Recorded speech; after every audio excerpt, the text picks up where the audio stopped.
Good morning दोस्तों। तो क्या हाल चाल है आपके। और कल के लेक्चर तक अपन ने क्या कर लिया था, एक उसको फटाफट से अपन रिवाइज कर लेते हैं। उसके बाद अपन क्या करेंगे ना, आगे की बात यहाँ पे करने वाले हैं। चलिए,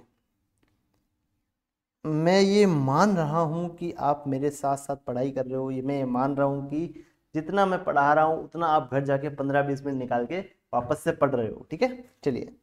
सबसे पहले अपने पढ़ा था सर मीनिंग ऑफ टैक्स क्या होता है। सर टैक्स गवर्नमेंट क्यों लेती है। गवर्नमेंट टैक्स लेती है अपने देश को रन करने के लिए, अपने देश के इंफ्रास्ट्रक्चर को डेवलप करने के लिए, रेलवेज के लिए, एजुकेशन के लिए, हेल्थ केयर के लिए, डिफेंस के लिए। क्या करती है गवर्नमेंट अपन से टैक्स लेती है।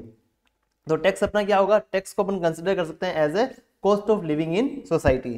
फिर अपन देखा था सर दो टाइप के टैक्स होते हैं, एक तो होता है डायरेक्ट टैक्स, सेकंड आपका होता है इनडायरेक्ट टैक्स। एक होता है आपका डायरेक्ट टैक्स, सेकंड होता है आपका इनडायरेक्ट टैक्स।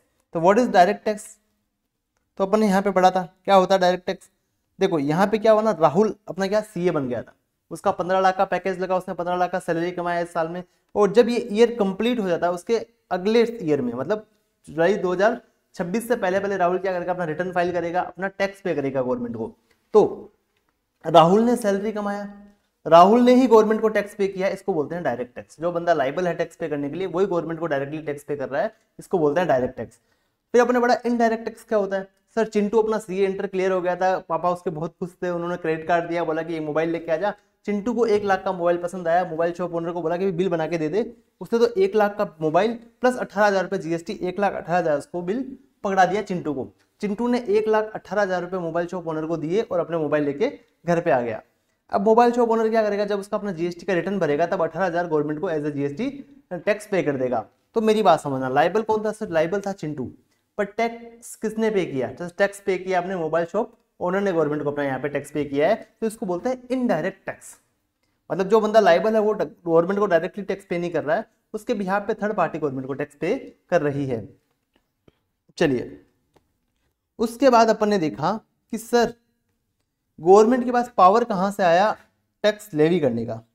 गवर्नमेंट के पास पावर कहां से आया टैक्स लेवी करने का, तो फिर अपन ने देखा कि सर अपना जो कॉन्स्टिट्यूशन है, जो अपना संविधान है, उसमें एक आर्टिकल दे रखा है आर्टिकल 246।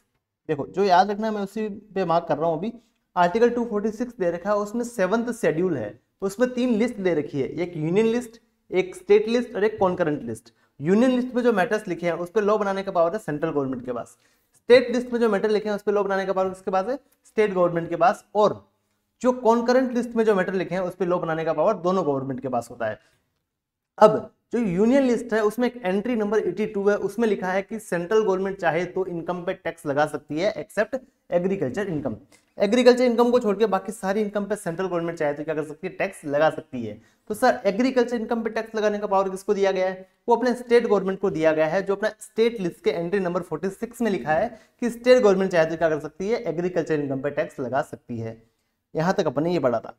फिर अपने पढ़ा था कि भाई इनकम टैक्स अपन लॉ पढ़ने वाले हैं या इनकम टैक्स एक्ट पढ़ने वाले हैं।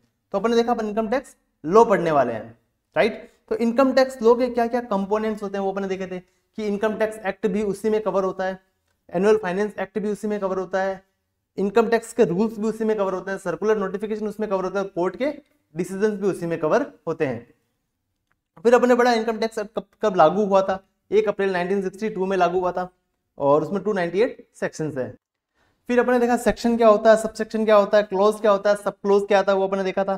सेक्शन में अपने क्या देखा था, सेक्शन सर एक दूसरे से इंडिपेंडेंट होते हैं, मतलब एक सेक्शन किसी और चीज की बात कर रहा है और दूसरा सेक्शन किसी और ही चीज की बात कर रहा है, तो ये एक दूसरे से इंडिपेंडेंट होते हैं। सब सेक्शन क्या होता है सर, सेक्शन के पार्ट ही होते हैं जो आपस में इंटरकनेक्टेड होते हैं। मतलब सेक्शन जो एक मान लीजिए सेक्शन 5 है, सब सेक्शन 1 है, जो एक मैटर की बात कर रहा है तो सब सेक्शन 2 उसी से मिलते जुलते मैटर की बात करेगा या फिर उसी की आगे की बात करेगा, तो ये आपस में इंटरकनेक्टेड रहते हैं। फिर क्लोज की बात करते हैं, सर ये सेक्शन के ही पार्ट होते हैं, बट यहाँ पे क्या होगा ना, ये सेक्शन के पार्ट होते हैं बस आपस में इंटरकनेक्टेड नहीं होते। जैसे सेक्शन 2 है उसका सबसेक्शन 1 बात करता है एडवांस टैक्स का डेफिनेशन का, और सेक्शन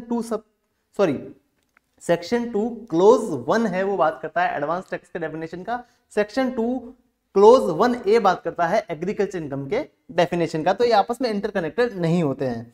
चलिए, फिर अपन ने देखा सर प्रोविजो क्या होता है, एक्सप्लेनेशन क्या होता है। प्रोविजो का मतलब होता है इनकम टैक्स में एक्ट में कोई प्रोविजन दे रखा है, अगर अपन को उसका एक्सेप्शन देना है तो वहां पे अपन प्रोविजो डाल सकते हैं। जैसे कि यहाँ पे लिखा था कि जो अपना सेक्शन जीजीबी और जीजीसी है उसमें आपको अगर पॉलिटिकल पार्टी को आप क्या करते हो, कंट्रीब्यूशन करते हो, तो आपको वहां पे डिडक्शन मिल जाता है। बट यहाँ पे एक प्रोविजो डाल दिया कि डिडक्शन नहीं मिलेगा अगर आपने कंट्रीब्यूशन केस में कर दिया तो। देखो अगर ये गवर्नमेंट क्या बोलती है कि आपका जितना भी इनकम है उसमें से जितना आपने पॉलिटिकल पार्टी को दिया है पैसा उतना इनकम में से कम कर दो, बाकी बचे वाले इनकम में हमको टैक्स पे करना है।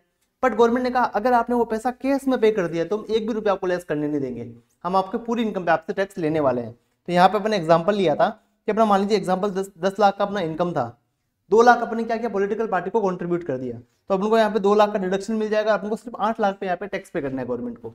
बट गवर्नमेंट ने कहा अगर आपने 2 लाख रुपए केस में पे कर दिए पॉलिटिकल पार्टी को तो आपको पूरे 10 लाख पे ही टैक्स पे करना पड़ेगा, हम आपको यहाँ पे 2 लाख का छूट नहीं देंगे। तो इसको बोलते हैं प्रोविजो। ये एक्सेप्शन हो गया क्योंकि आपके सेक्शन में क्या लिखा था कि अगर आपने पॉलिटिकल पार्टी को पैसा दिया तो आपको डिडक्शन मिल जाएगा, तो प्रोविजो में लिख दिया कि इसका एक्सेप्शन ये रहेगा अगर आपने केस में पेमेंट कर दिया तो हम आपको डिडक्शन नहीं देंगे। फिर एक्सप्लेनेशन आता है। एक्सप्लेनेशन बोलती है कि भाई अगर आपके जो प्रोविजन दे रखा है एक्ट में तो उसको और क्लेरिफाई करने के लिए, उसको और समझाने के लिए हम एक्सप्लेनेशन आपके लिए इशू करते हैं, उसके सेक्शन के नीचे ही अपने ये दे रखे होते हैं।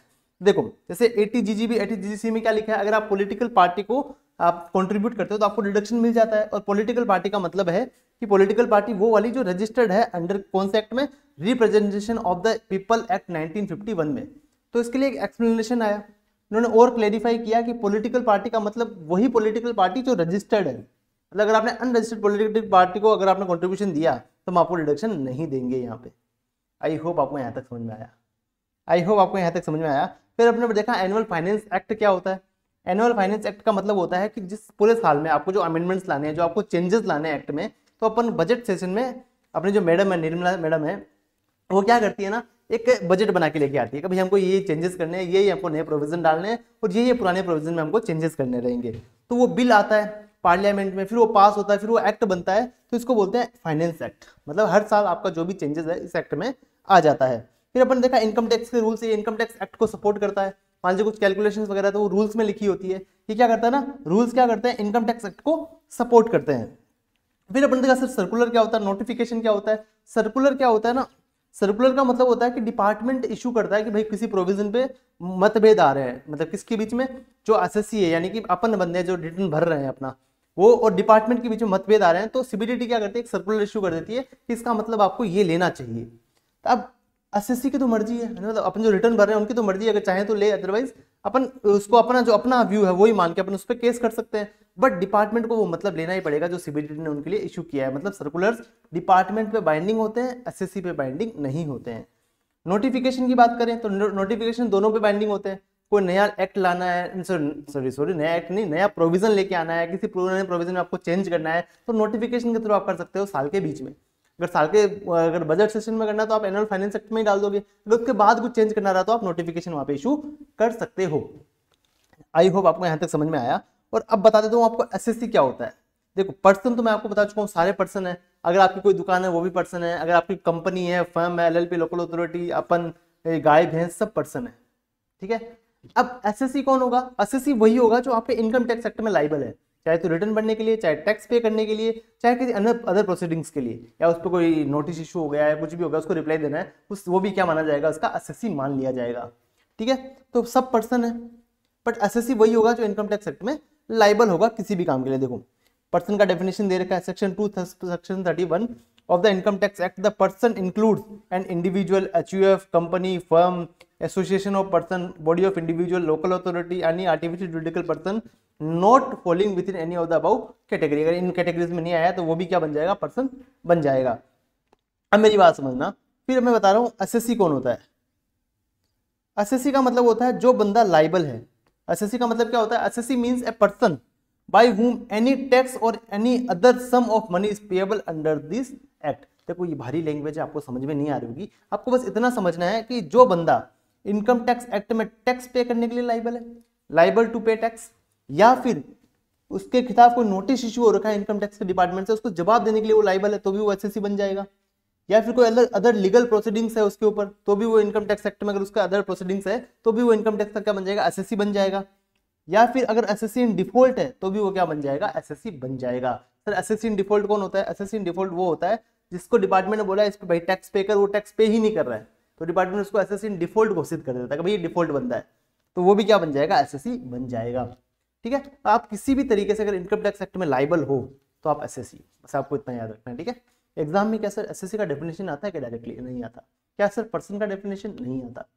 एग्जाम में आपके कैलकुलेटिव क्वेश्चंस आएंगे, आपको बोला जाएगा कि भाई ये वाला प्रोविजन, ये वाला केस है, इसके आप टैक्स लगाओ या हमको सजेस्ट करो कि क्या करना चाहिए, ऐसे क्वेश्चंस आएंगे। पर आपका डेफिनेशन वगैरह वहाँ पे डायरेक्टली एग्जाम में नहीं आता है। बस आपको पता होना चाहिए कि एसएससी क्या होता है और आपका पर्सन क्या होता है, बस आपको इतना पता होना चाहिए। चलिए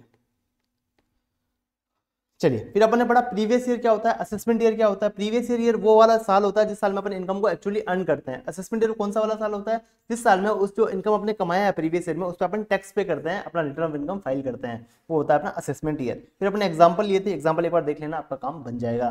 फिर अपन ने देखा था कि भाई एक्सेप्शन क्या है।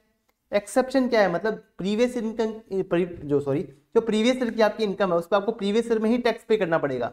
वो कौन कौन से वाले केस है? पहला, अगर कोई नॉन रेजिडेंट का शिपिंग बिजनेस है तो उसको इंडिया से शिप ले जाने से पहले अपना सारा टैक्स पे करना पड़ेगा। या फिर कोई बंदा इंडिया छोड़ के जा रहा है, पर्सन लिविंग इंडिया है, तो भाई छोड़ के जाने से पहले अपना टैक्स पे कर दे, इस साल का तू, तेरे लिए हम अगले साल का वेट नहीं करेंगे। एओपी बीवाई आरटीफी जुरिडिकल पर्सन है जो एक पर्टिकुलर इवेंट के लिए फॉर्म हुई है, वो इवेंट कंप्लीट हो चुका है, तो आप अभी अपना टैक्स पे कर दो, हम आपके लिए अगले साल का वेट नहीं करेंगे। या फिर कोई बंदा लग रहा है अपना प्रॉपर्टी ट्रांसफर कर देगा ओनली टैक्स को अवॉइड करने के लिए, तो भाई अगले साल तक पता नहीं तो कौन सी रणनीति बना के लेके आ जाएगा, तो ये काम कर अभी अपना सारा टैक्स पे कर दे। या फिर आपका बिजनेस ही बंद हो गया, अगर बिजनेस बंद हो गया, जितना आपने कमाना था, जितना आपने करना था आपने कर चुके हो, तो आप इसी साल में अपना रिटर्न फाइल कर दो, अगले साल में अपना टैक्स पे कर दो। चलिए फिर अपन एक टर्म देखनी है undisclosed source of income.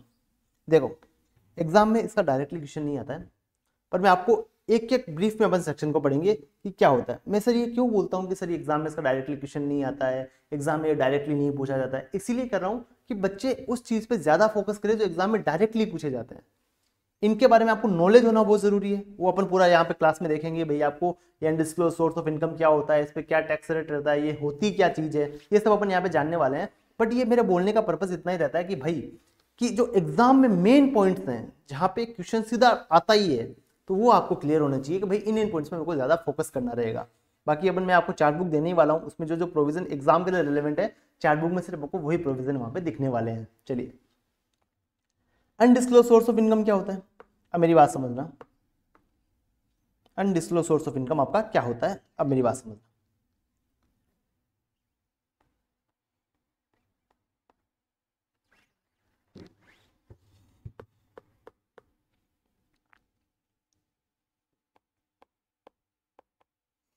Sorry किस लिए सॉरी बोल रहे हो सर? कि अपन को रेड से डालना था ना हेडिंग, अपन को रेड पेन से हेडिंग डालना था।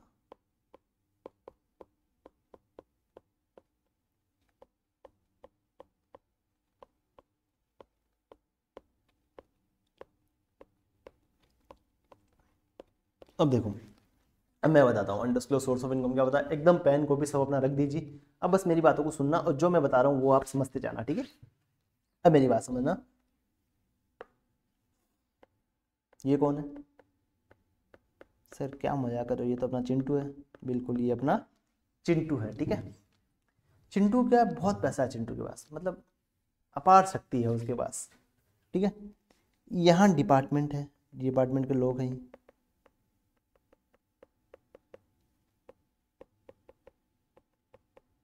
ठीक है।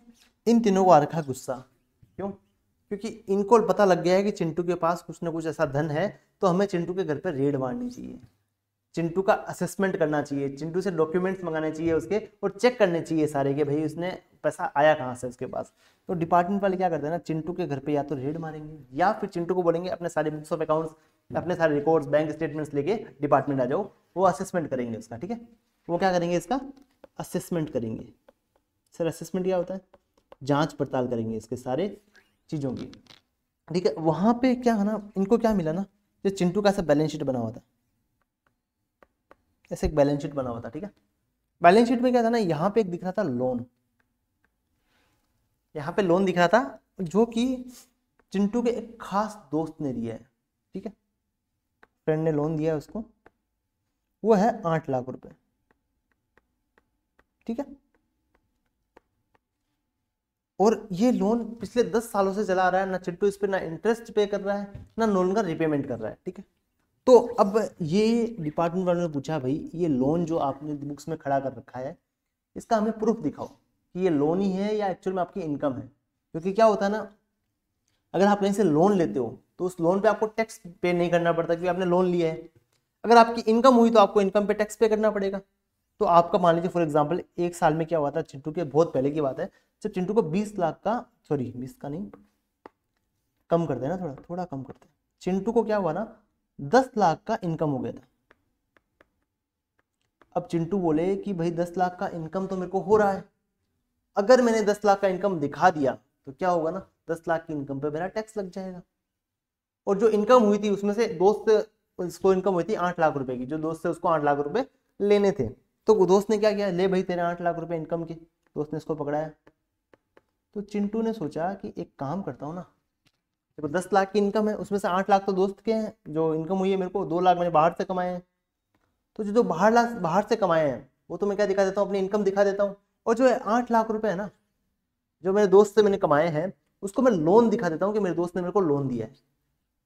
क्या किया है, मेरे दोस्त ने मेरे को लोन दिया है। तो पता है अगर लोन लिया है तो मेरे को उस पर टैक्स पे करने का जरूरत नहीं, क्योंकि मेरे लोन का अमाउंट है, ये मेरा इनकम तो है नहीं डिपार्टमेंट की नजर में। तो उसने 8 लाख का लोन दिखा दिया, ओनली 2 लाख पे अपना टैक्स पे कर दिया अगर बनता हो तो। ठीक है, अब डिपार्टमेंट आई कि भाई ये बताओ 8 लाख का प्रूफ हमको दिखाओ, ना आप इस पे ब्याज पे कर रहे हो, ना आप दोस्त को वापस पैसा लौटा रहे हो, क्या बात है। तो उन्होंने डिपार्टमेंट से दोस्त से कंफर्मेशन किया, इधर उधर से जांच पड़ताल की, तो उनको पता लगा कि भाई 8 लाख इसका इनकम ही है, ये इसका कोई भी लोन वगैरह नहीं है। तो डिपार्टमेंट ने कहा भैया आपने हमसे धोखाधड़ी कर दी। ठीक है, जो अब ये 8 लाख रुपए ये कौन सी इनकम मानी जाएगी, ये आपकी होगी अनडिस्क्लोज इनकम, मतलब आपने पहले डिस्क्लोज नहीं करी, ये होगी आपकी अनडिस्क्लोज इनकम। ठीक है, समझ गए। सेकंड एग्जांपल लेते हैं। डिपार्टमेंट चिंटू के घर पे आया, उन्होंने चिंटू का घर देखा, इधर उधर से ऐसे दीवारें बजा बजा के चेक करी कि भाई कहीं अंदर ऐसा तो नहीं दीवार अंदर से खाली है, अंदर सोना भरा हो। तो फिर क्या हुआ ना, एक बार उसको मिल ही गया डिपार्टमेंट वाले को, क्या मिला, उन्होंने छत पे ऐसा ऐसा किया, वो छत से फटाफट से सोना गिर गया। डिपार्टमेंट ने कहा भाई ये सोने पे आपने कभी बताया नहीं हमको, आपके पास सोना भी है, आपने ये सोना खरीदने के लिए पैसा कहाँ से लेके आए, आपने कभी टैक्स भी नहीं पे किया उस पैसे पे। डिपार्टमेंट चिंटू जी का माफ कर दो सर, माफ कर दो मेरे को, जो ये गोल्ड मिला ना डिपार्टमेंट को, जो डिपार्टमेंट को गोल्ड मिला है, ये भी क्या होगा ना, ये भी आपका रहेगा अनडिस्क्लोज इनकम, क्योंकि ये भी आपने पहले डिस्क्लोज नहीं करी थी। ठीक है, अब क्या हुआ ना, डिपार्टमेंट ने और बुक्स चेक करना शुरू किया चिंटू का। बुक्स में क्या मिला ना, एक प्लॉट मिल गया, कहाँ पे, मुंबई में। मुंबई में एक प्लॉट है चिंटू का, जो मुंबई में प्लॉट है, तो चिंटू ने क्या किया ना, उसको बुक्स में कैसे दिखाया, देखो यहाँ पे प्लॉट एट मुंबई, और उसको दिखा रखा है यहाँ पे 1 लाख रुपए में। मुंबई में एक प्लॉट की कीमत कम से कम होगी 10 से 12 करोड़ रुपए। ठीक है, तो 12 करोड़ की प्रॉपर्टी उसने सिर्फ 1 लाख में दिखा रखी है। तो गवर्नमेंट ने कहा भाई एक बात बताओ ना, 1 लाख में प्लॉट कहाँ मिल रहा है, हमको भी पता, हम भी लेके आते हैं। तो आपने अपने इन्वेस्टमेंट को अंडर डिस्क्लोज शो किया है।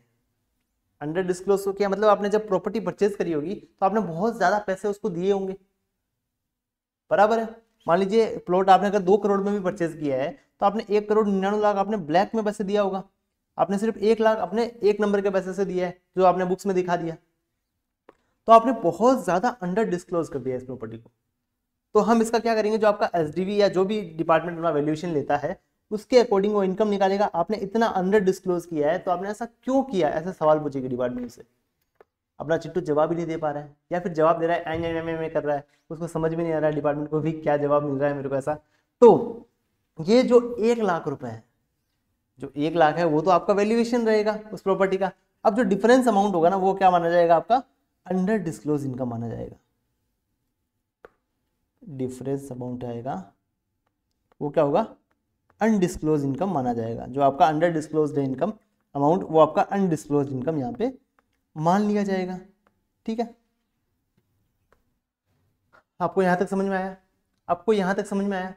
या फिर चिंटू के घर से कुछ केस मिल गया और चिंटू उसका एक्सप्लेनेशन नहीं दे पा रहा है, वो भी आपका उसका क्या मान जाएगा, अनडिस्क्लोज इनकम उसका माना जाने वाला है। आई होप आपको यहां तक समझ में आया, आई होप आपको यहां तक समझ में आया। ठीक है, अब क्या हुआ ना, मेरी बात सुनो। तो यहाँ पे अपना क्या हुआ ना, एक तो सोना मिल गया, ये भी अनडिस्क्लोज था। आपका लोन का अमाउंट जो फिर इनकम प्रूफ हो गया, तो ये भी अनडिस्क्लोज हो गया। इसका डिफरेंस है वो भी अनडिस्क्लोज हो गया।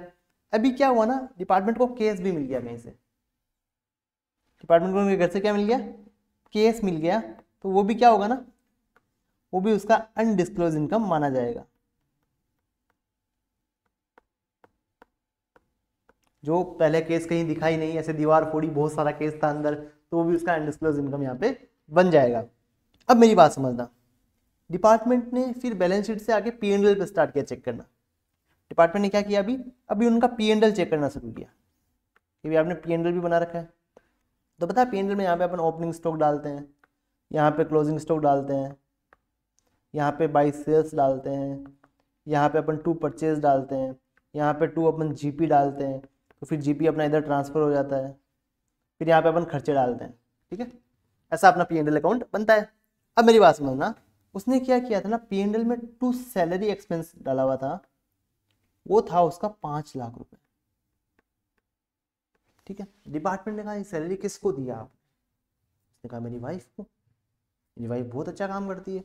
अच्छा, डिपार्टमेंट ने पूछा क्वालिफिकेशन क्या है आपकी वाइफ की, क्या क्वालिफिकेशन आपकी वाइफ की, कुछ नहीं, कुछ नहीं क्वालिफिकेशन है, मतलब उसने ना कुछ पढ़ाई कर रखी है ना उसके पास कुछ डिग्री है, आपने उसको 5 लाख रुपए सैलरी दे रहे हो उसको आप, बिल्कुल। तो अब उसको पूछा कि भाई इसका बेस क्या है, वो कुछ एक्सप्लेनेशन दे ही नहीं पा रहा है। उसको तो क्या था, अपना प्रॉफिट कम करना था, अपना टैक्स बचाना था, इसलिए उसने 5 लाख का खर्चा डाल दिया। अब उससे एक्सप्लेनेशन मांग रहे हैं, वो कुछ बता ही नहीं पा रहा है, तो इसको क्या मानेंगे ना, इसको भी उसका अनडिस्क्लोज इनकम मान लेंगे, इसके भी टैक्स लगा देंगे।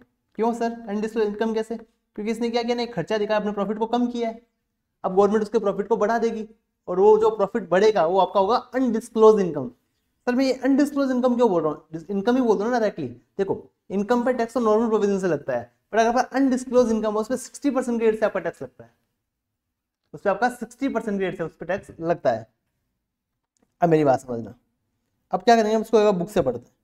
देखो अगर आपको करना है तो एक बार इसको आप नोट डाउन कर लीजिए, और एकदम अच्छे से नोट डाउन करना, ठीक है। अपने हिसाब से अच्छे से बुक में कुछ चित्र वगैरह बनाना, कुछ लिखना भी आपको जैसा लग रहा है, ऐसा करके आप क्या करोगे, इसको अच्छे से नोट डाउन करने वाले हो। फटाफट से आप नोट डाउन करिए, मैं आपको 3-4-5 मिनट का टाइम देता हूँ, चलिए।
इसको अपनी लैंग्वेज में अच्छे से लिखना है ना, इसको आप लिखोगे अनएक्सप्लेन्ड इन्वेस्टमेंट, अनएक्सप्लेन्ड मनी, ठीक है, कैश क्रेडिट, इसको आप लिखोगे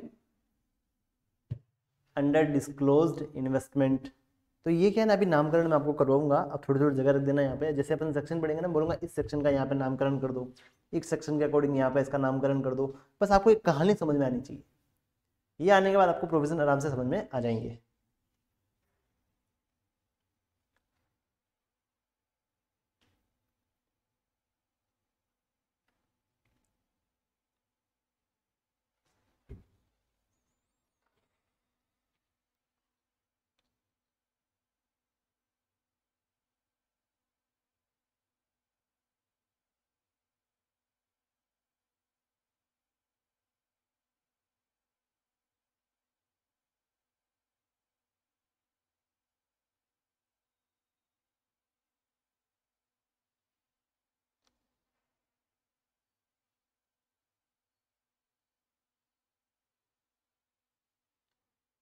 चलिए एक बार इसको बुक से पढ़ लेते हैं,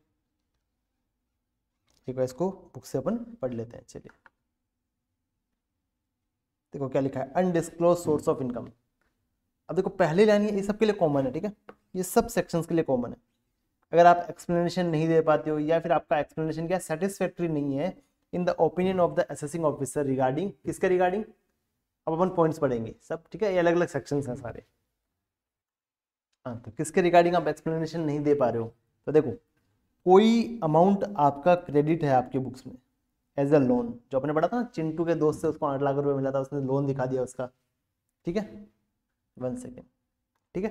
तो अपने चिंटू के दोस्त से 8 लाख रुपए आना था, उसने क्या किया, उसको एज ए लोन दिखा दिया, 8 लाख रुपए इनकम आया, उसको उसने लोन दिखा दिया कि टैक्स ना पे करना पड़े, ऐसा कुछ उसको बुक्स में मिल गया हो, इसके बारे में वो एक्सप्लेनेशन नहीं दे पा रहा है। या any sum credited as a share capital money, share capital money, share capital, share premium by closely held company except recorded in the name of venture capital fund और कंपनी। अब मेरी बात सुनना, ये वाला पॉइंट क्या है, ठीक है, इतना एग्जाम इंपॉर्टेंट नहीं है, बट आप मेरी बात को ध्यान से सुनना। आपने 12th में अकाउंट्स में पढ़ा होगा ना, शेयर कैपिटल वाला चैप्टर पढ़ा होगा, आपने हमने एंट्रियां मारी होगी, तो वहां से क्या हुआ ना, क्लोजली हेल्ड कंपनी का मतलब होता है, क्लोजली हेल्ड कंपनी का मतलब होता है ऐसी कंपनी जिसमें पब्लिक ने इन्वेस्टमेंट नहीं कर रखा है। तो सर इसको बोल सकते हैं अपन प्राइवेट कंपनी, इसको अपन बोलते हैं प्राइवेट कंपनी, या फिर ऐसी पब्लिक कंपनी जो अभी तक लिस्ट नहीं हुई है, जो अभी तक क्या नहीं हुई है, लिस्ट नहीं हुई है। तो क्लोजली हेल्ड कंपनी का मतलब होता है ऐसी प्राइवेट कंपनी या फिर ऐसी पब्लिक कंपनी जिसमें पब्लिक ने क्या नहीं कर रखा है, शेयर में इन्वेस्ट नहीं कर रखा है, यानी कि अनलिस्टेड बोल सकते हैं इसको, अनलिस्टेड पब्लिक कंपनी। और प्राइवेट कंपनी तो हमेशा अनलिस्टेड ही होती है। तो अगर मान लिया ऐसा कोई पैसा आ रखा है शेयर कैपिटल से और आप बता नहीं पा रहे हो कि शेयर किसने परचेज करे हैं, शेयर कैपिटल का पैसा कहाँ से आया, तो ये सारा का सारा अमाउंट क्या बन जाएगा, आपका इनकम बन जाएगा, उस पर आपका टैक्स लग जाए एट द रेट ऑफ 60%, ये आपका अनडिस्क्लोज इनकम बन जाएगा यहाँ पे। या फिर कोई ऐसा इन्वेस्टमेंट मिल गया आपके पास जिसको आपने रिकॉर्ड नहीं करा अभी तक बुक्स में, तो वो भी आपका क्या बन जाएगा, इनकम बन जाएगा यहाँ पे। या फिर एनी कोई मनी मिल गया या फिर वो गोल्ड मिल गया ना वहाँ पे, ऐसा कुछ गोल्ड ज्वेलरी वगैरह मिल गया आपके पास और जो आपने उसको बुक्स में रिकॉर्ड नहीं कर रखा है, तो वो भी आपका इनकम यहाँ पे बन जाएगा। या फिर अपन ने यहाँ देखा था ना, चिंटू ने वो अपना मुंबई का प्लॉट था उसने अंडर डिस्क्लोज कर दिया था, आपने कम अमाउंट पे क्या किया, इन्वेस्टमेंट को रिकॉर्ड कर दिया, तो जो आपका डिफरेंस अमाउंट है वो भी आपका क्या बन जाएगा, यहाँ पे इनकम बन जाएगा। या फिर आपको एक्सपेंडिचर था जो अपने चिंटू ने अपने क्या वाइफ को सैलरी दिया था, उसके बारे में आप कोई भी एक्सप्लेनेशन नहीं दे पा रहे हो, तो वो सारा का सारा एक्सपेंडिचर आपका क्या बन जाएगा, यहाँ पे इनकम बन जाएगा। तो यहाँ पे आपको सेक्शन नंबर याद रखने की जरूरत नहीं है, और आपको बस ये कहानी याद होनी चाहिए चिंटू वाली, और आपका सारा काम यहाँ पे बन जाएगा। देखो पहले अभी का नहीं है, ये बहुत पुराना कॉन्सेप्ट है, अगर आप इसको छोड़ भी देते तो कोई दिक्कत नहीं है। पहले क्या हुंडी चलती थी, हुंडी, या किसी को पैसा चाहिए तो क्या करता ना, एक हुंडी लिख के दे देता कि मेरे को इससे यहाँ से पैसा मिल गया है, इस आदमी को मेरे को यहाँ इस तारीख तक मेरे को इतना पैसा इसको देना रहेगा। तो ऐसी एक हुंडी बनती थी। जैसे देखो ये बॉम्बे वाला हुंडी बना हुआ है, एक को सब 2500 रुपये का हुंडी बना हुआ है, इसमें वो लिख के देता है कि 86 डेज आफ्टर, मतलब आज से 86 दिन के बाद में मेरे को इस सेठ को, जिसका नाम है ये मांगूमल भगवान दास को, मेरे को 2500 रुपये देने हैं, मैं 2500 रुपये देने का इसको प्रॉमिस करता हूँ। ये हुंडी क्या करती है, आपको एक तरीके से ऑर्डर देती थी कि आपको उसको 2500 रुपये पे करना ही है, और ये लीगल होता था। तो यहाँ पे अभी प्रोविजन लिखा है, अगर आप हुंडी का जो पेमेंट है, जो आप हुंडी का रीपेमेंट करोगे, अगर वो आप केस में कर देते हो तो वो सारा का सारा आपका अनडिस्क्लोज इनकम बन जाएगा।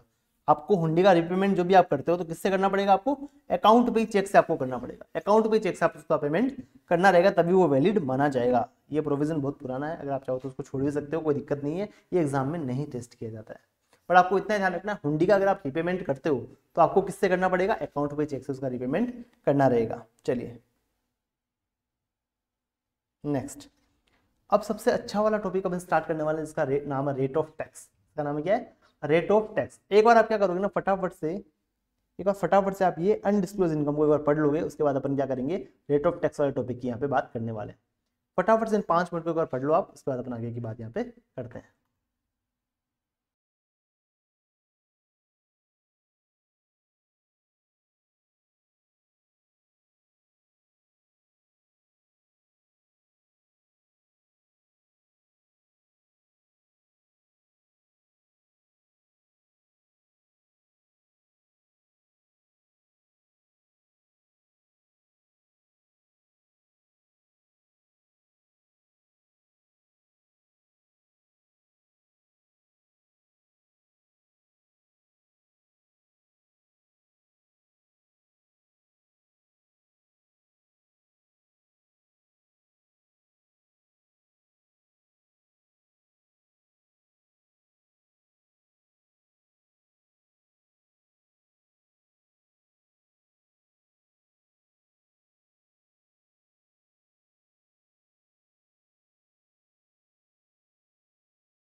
चलिए रीड किया आपने,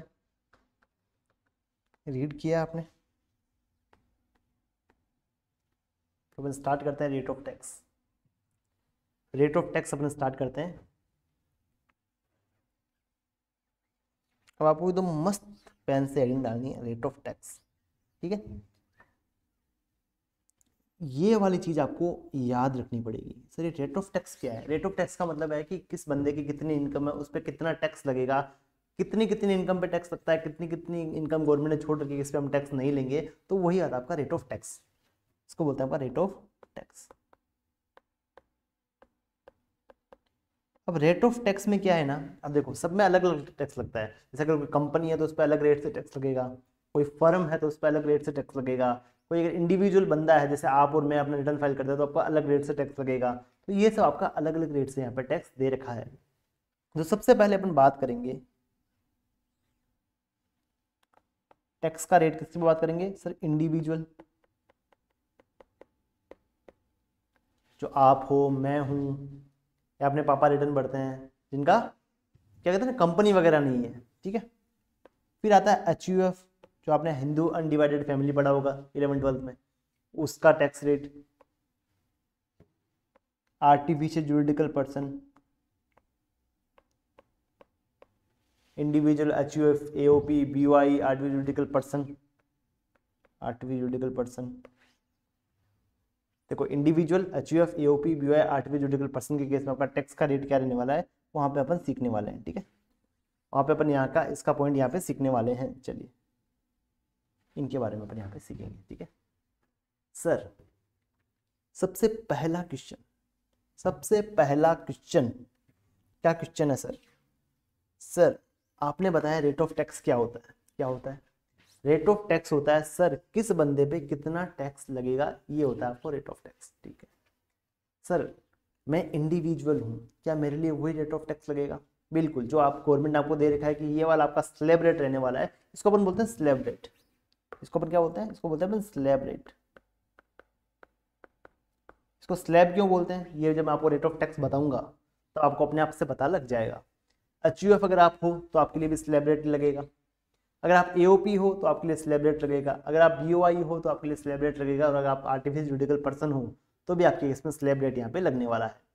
ठीक है, अब मेरी बात समझना, स्लैब रेट क्या होता है। गवर्नमेंट ने क्या बोला, गवर्नमेंट ने क्या बोला, अगर अगर अगर आपका एज अप टू 60 ईयर्स तक है, अगर आपका एज कितना है, अप टू 60 ईयर्स तक है, मतलब आप 60 साल से कम हो, 60 साल से क्या हो, आप छोटे हो। अब ये फर्क नहीं पड़ता कि आप रेजिडेंट हो या आप क्या हो, नॉन रेजिडेंट हो। सर ये रेजिडेंट क्या होता है, ये नॉन रेजिडेंट क्या होता है, अब मेरी बात समझना। रेजिडेंट का मतलब होता है अगर आप इंडिया के बंदे हो, चाहे आप इंडिया के बाहर के बंदे हो, चाहे आप इंडिया के बंदे हो, चाहे आप इंडिया के बाहर के बंदे हो, अगर आपका एज अप टू 60 ईयर्स तक है, अगर 60 साल तक आपका एज है, तो आपका इस रेट से टैक्स लगने वाला है। आपका किस रेट से टैक्स लगने वाला है, इस रेट से टैक्स लगने वाला है जो अपन यहाँ पे लिखने वाले हैं। तो गवर्नमेंट बोलती है कि अगर आपका इनकम अप टू ₹2.5 लाख है, मतलब आप सिर्फ 2.5 लाख रुपए तक ही कमाते हो, तो आप पे कोई भी टैक्स नहीं लगेगा। ठीक है, अगर आपका इनकम 2.5 लाख से ज्यादा हुआ, इनकम आपका क्या है, 2.5 लाख रुपए से ज्यादा है, बट आपका इनकम कितने से कम है, लेस देन या इक्वल टू आपका 5 लाख रुपए, अगर आपका इनकम 5 लाख तक है तो आपसे 5% के रेट से टैक्स लगने वाला है। अगर आपका इनकम कितना है, 5 लाख से भी ज्यादा है, अगर आपका इनकम 5 लाख से भी ज्यादा है पर अप टू 10 लाख है, तो हम आपसे 20% का टैक्स लेंगे। अगर आपका इनकम 10 लाख से भी ज्यादा है तो आपसे हम 30% का यहाँ पे टैक्स लेने वाले हैं। आई होप आपको यहाँ तक समझ में आया, आई होप आपको यहाँ तक समझ में आया। अगर आपका इनकम 2.5 लाख तक है तो कोई टैक्स नहीं लगेगा, 2.5 से लेके 5 लाख तक 5% लगता है, 5 से लेके 10 लाख तक 20% लगता है, और 10 लाख से ऊपर वाले इनकम पे आपका 30% का टैक्स का रेट यहाँ पे रहता है। अब मेरी बात समझना, यहाँ पे अपन क्या लेंगे, एग्जाम्पल लेंगे, यहाँ पे अपन लेंगे एग्जाम्पल।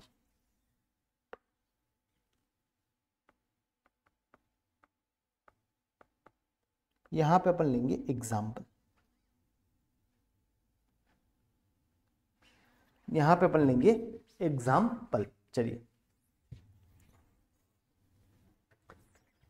फॉर एग्जाम्पल अपना एक दोस्त है, उसका नाम है रमेश। ठीक है, ये अपना रमेश है। ठीक है, इसने क्या किया ना, 25-26 में बहुत मन लगा के काम किया, इसने 25-26 में क्या किया ना, बहुत मन लगा के काम किया है, और इसने कितना इनकम कमाया है, इसने इनकम कमाया है 13 लाख रुपए का, ये इसका इनकम है। ठीक है, ये इसका इनकम रहेगा 13 लाख रुपए का। ठीक है, अब मेरी बात समझना, अब अपन को क्या करना है ना, इसका टैक्स निकालना है, 13 लाख पे कितना टैक्स आएगा। तो अपन क्या करते हैं, इसका टैक्स निकालते हैं।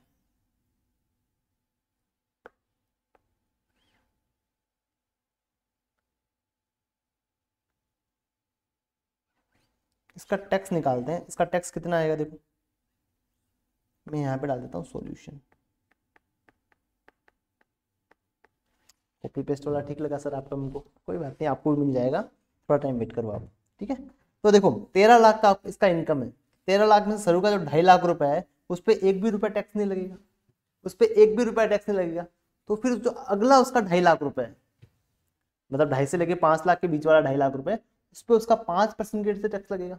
तो फर्स्ट जो उसका 2.5 लाख है उस पर टैक्स लगेगा ही नहीं। ठीक है, फिर उसका नेक्स्ट 2.5 लाख है, उस पर उसका 5% टैक्स लगेगा, यानी कि 12,500 रुपए। ठीक है, उसके बाद जो उसका 10 लाख तक का इनकम है, मतलब 5 लाख से ऊपर और 10 लाख के बीच वाला इनकम है, जो 5 लाख का इनकम है, नेक्स्ट 5 लाख पे कितना लगेगा, इसका 20% से टैक्स लगेगा, बराबर। अब जो उसका ऊपर वाला इनकम बच गया, 10 लाख से जो भी ऊपर वाला इनकम है उसका 3 लाख का, उस पर उसका 30% का टैक्स लगेगा। तो नेक्स्ट 3 लाख पे क्या होगा ना, उसका 30% टैक्स का रेट लगेगा, यानी कि 90,000 रुपये टैक्स आएगा। तो उसका जो टोटल टैक्स यहाँ पे आएगा वो कितना आएगा, 2,02,500, 2,02,500 उसका यहाँ पे टैक्स आने वाला है। ठीक है, अब मेरी बात समझना, ये हुई रमेश की बात। ठीक है, अब आपको एक चीज ध्यान रखनी है जो मैं आपको आगे बताऊंगा अभी। जब आप नोट्स में आओगे तो यहाँ पे जब आप आगे चेक करोगे,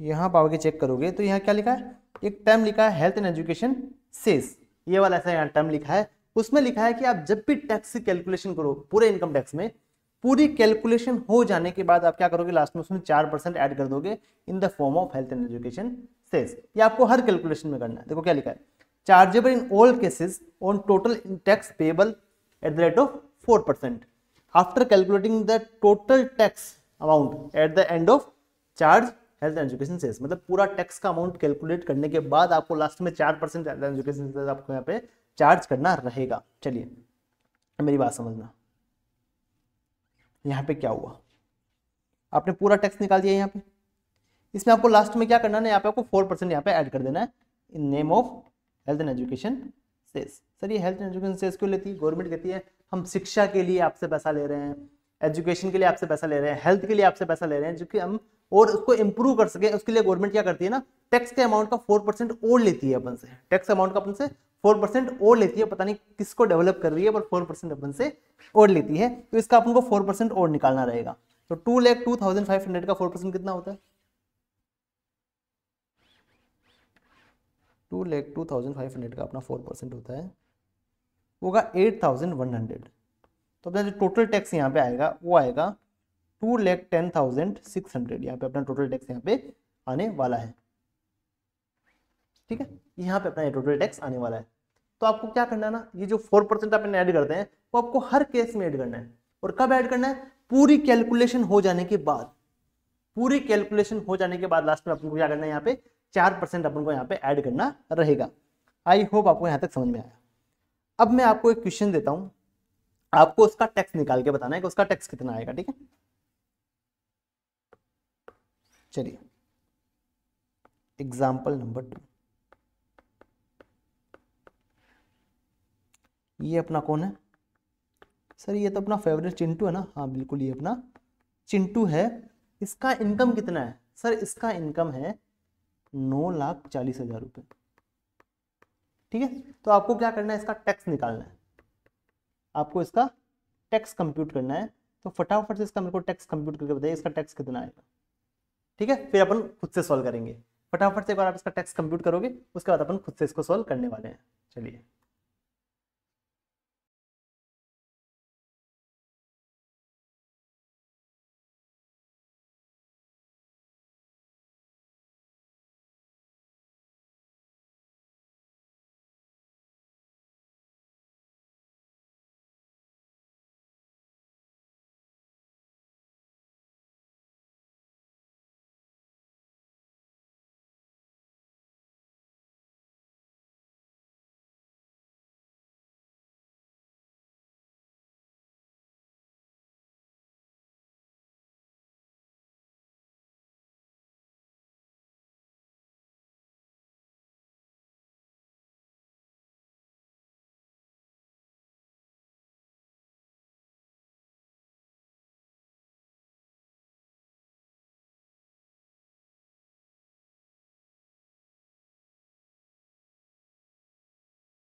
चलिए अब अपन इसको कंप्यूट करते हैं, ठीक है। तो इसमें क्या करना है ना अपन को, फर्स्ट 2.5 लाख पे अपना कोई भी टैक्स नहीं लगेगा। मैं फटाफट इसको कंप्यूट कर लेता हूँ।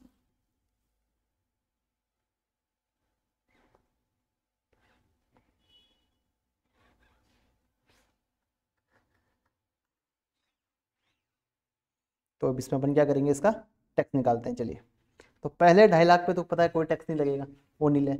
अगले 2.5 लाख पे मतलब 2.5 से लेके 5 लाख वाले में 5% टैक्स लगेगा, वो 12,500 यहाँ टैक्स लग चुका है। फिर उसके अगले 5 लाख पे 20% बनता है, बट अपना अगला पूरा 5 लाख है ही नहीं। अपना पूरा यहाँ पे अगला 5 लाख यहाँ पे है ही नहीं।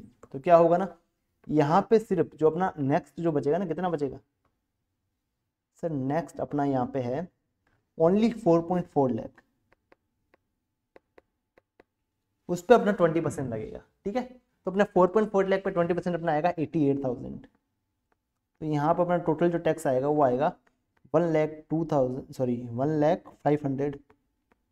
इस पर अपन को 4% लगाना है, तो कितना आएगा 1,05,000 का 4% बताइए मेरे को फटाफट से। वो अपना आएगा 4,020। तो अपने जो टोटल टैक्स आएगा वो आएगा 1,04,520।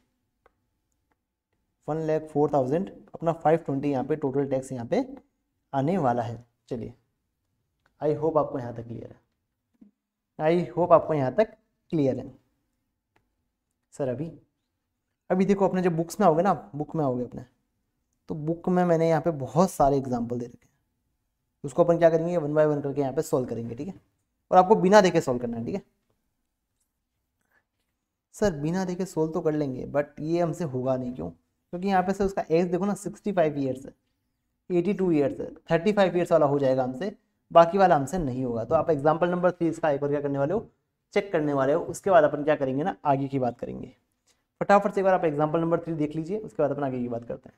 देखो क्या लिखा है, चलो हम साथ में पढ़ लेते हैं। देखो लिखा, नेहा जिसका एज कितना 35 ईयर्स है, वो 12 लाख रुपए कमा रही है साल का, ठीक है। साल का 12 लाख रुपए कमा रही है, तो पता है पहले 2.5 लाख पे कोई भी टैक्स नहीं लगेगा, पहले 2.5 लाख पे कोई भी टैक्स नहीं लगेगा। फिर अगले 2.5 लाख पे, मतलब 2.5 से लेके 5 लाख के बीच में अपना 5% लगेगा। फिर उसके अगले 5 लाख पे, जो 5 से लेके 10 लाख के बीच में जो अपना इनकम है, उस पर अपना 20% लगेगा।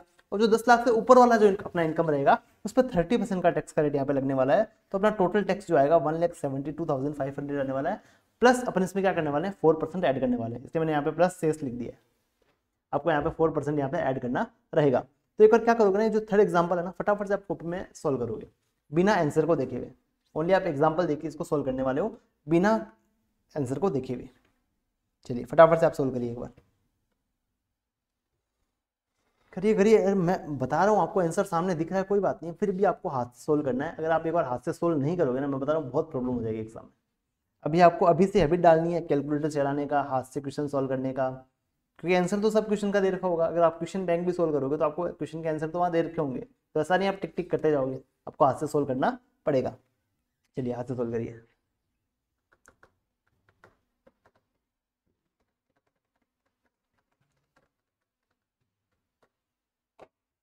और जितना आपको रोज पढ़ा रहा हूँ उतना आपको घर जाके पढ़ना है,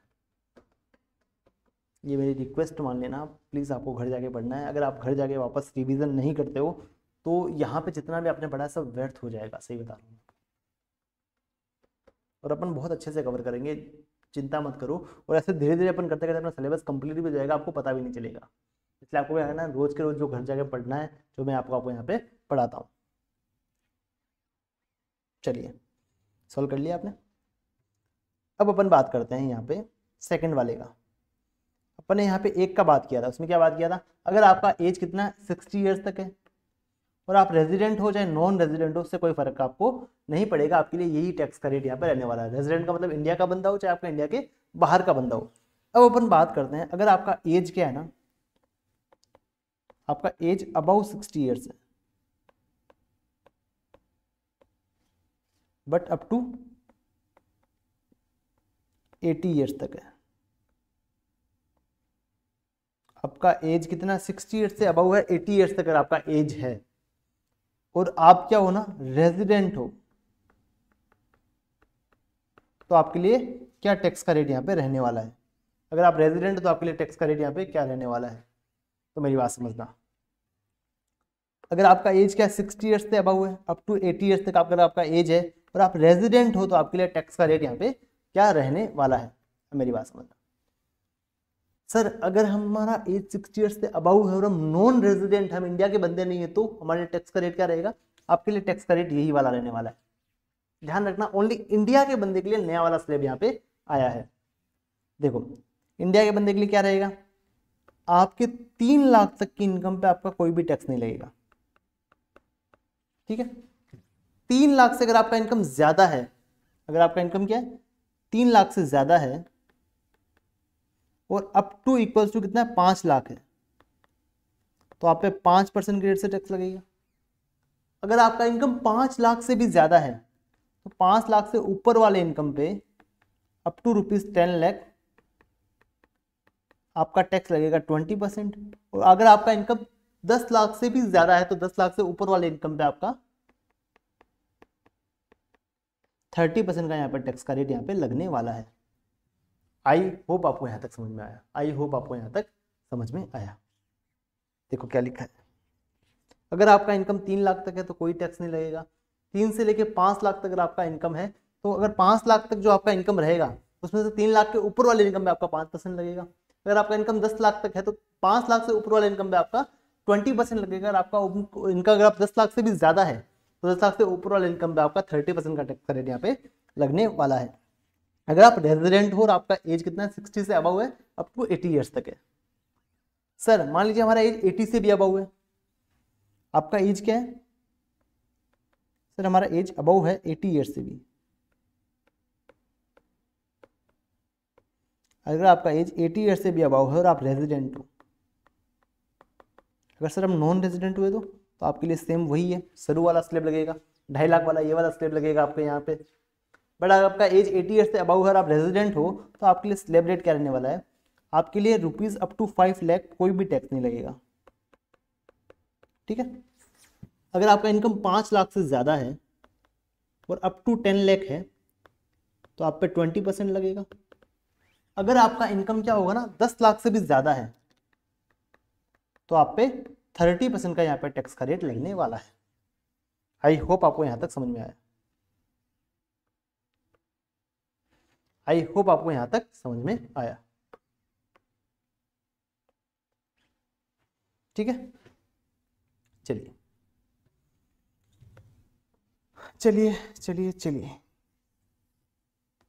फटाफट से इसको आप नोट डाउन कर लीजिए, उसके बाद अपन आगे की बात करते हैं। इसको फटाफट से आप नोट डाउन कर लीजिए।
नोट डाउन कर लिया आपने?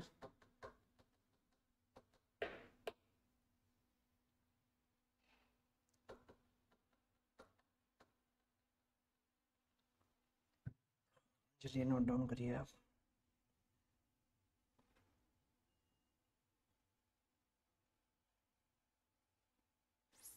ठीक है, ये करने के बाद मैं आपको 3-4 क्वेश्चंस होमवर्क में दूंगा अभी।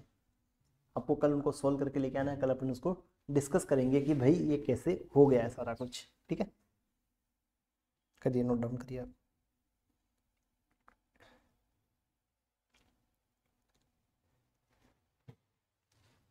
अभी यहाँ पे एक पॉइंट और है, नोट डाउन कर लिया आपने? तो मैं बताता हूँ आपको आगे से।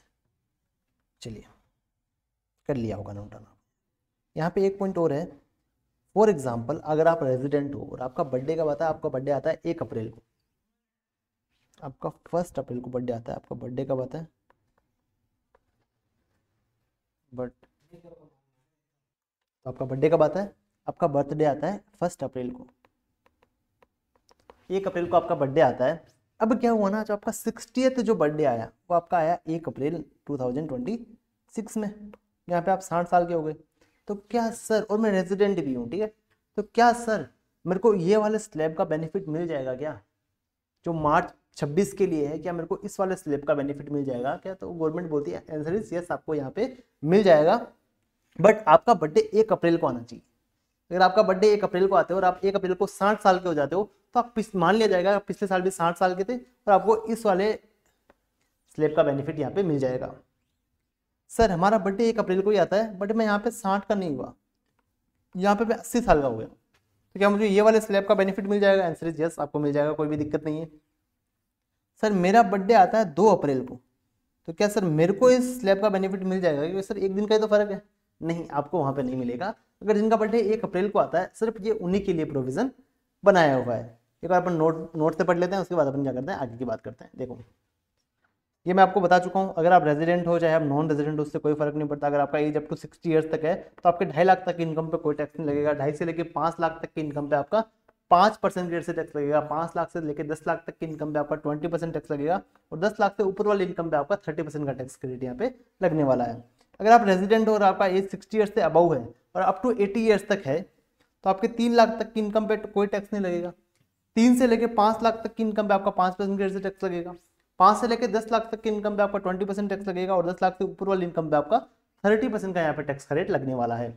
अगर आप रेजिडेंट और आपका एज 80 ईयर से भी अबव है, 80 ईयर से भी अबव है, तो आपकी 5 लाख की इनकम पे कोई टैक्स नहीं लगेगा। 5 से लेकर 10 लाख तक की इनकम पे आपका 20% टैक्स लगेगा। और 10 लाख से ऊपर वाली इनकम पे आपका 30% का टैक्स का रेट यहाँ पे लगने वाला है। अब मेरी बात समझना, अगर कोई रेजिडेंट बंदा है जिसने अपना एज है ना 60 और 80 वाला एज 1 अप्रैल को कंप्लीट करता है 2026 में, तो क्या सर ये पिछले साल के लिए उसको ये स्लैब रेट का बेनिफिट मिल जाएगा क्या? तो हाँ, उसको ये पिछले साल के लिए क्या मिल जाएगा, ये 3 लाख और 5 लाख वाली स्लैब का बेनिफिट यहाँ पे मिल जाएगा। आई होप आपको यहाँ तक समझ में आया। आई होप आपको यहाँ तक समझ में आया।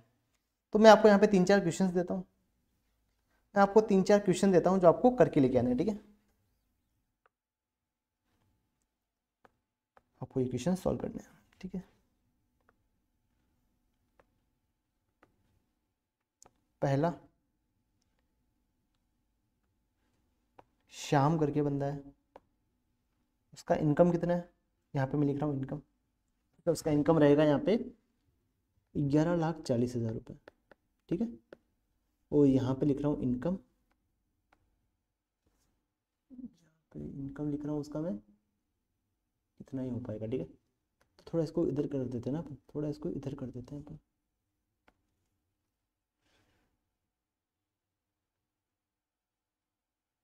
चलिए, ठीक है?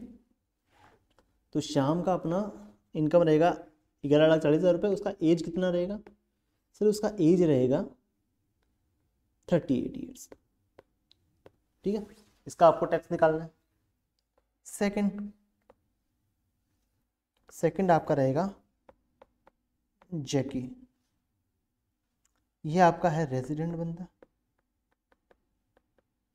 ये आपका रहेगा नॉन रेजिडेंट। नॉन रेजिडेंट को मैं अनार से लिख रहा हूँ, ठीक है? और रेजिडेंट को मैं आर से लिखूंगा, ठीक है? इसका इनकम आपका रहेगा, ये रहेगा 6,40,000।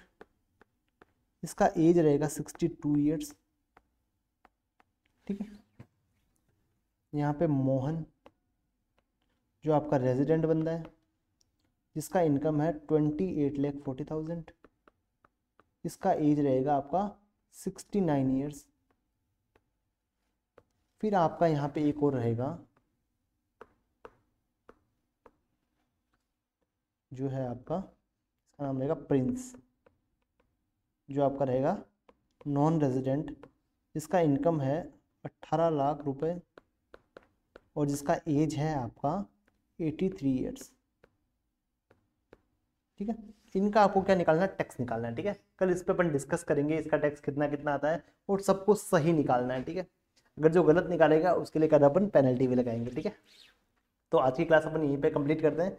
कल आपको ये क्वेश्चन सॉल्व करके क्या है। ठीक है, फिर क्या करूंगा, परसों से कल से ही मैं आपको क्या करूंगा ना, क्वेश्चन बैंक से भी होमवर्क देना स्टार्ट करूंगा और क्वेश्चन बैंक भी अपन सोल्व करना स्टार्ट करेंगे। चलिए, थैंक यू।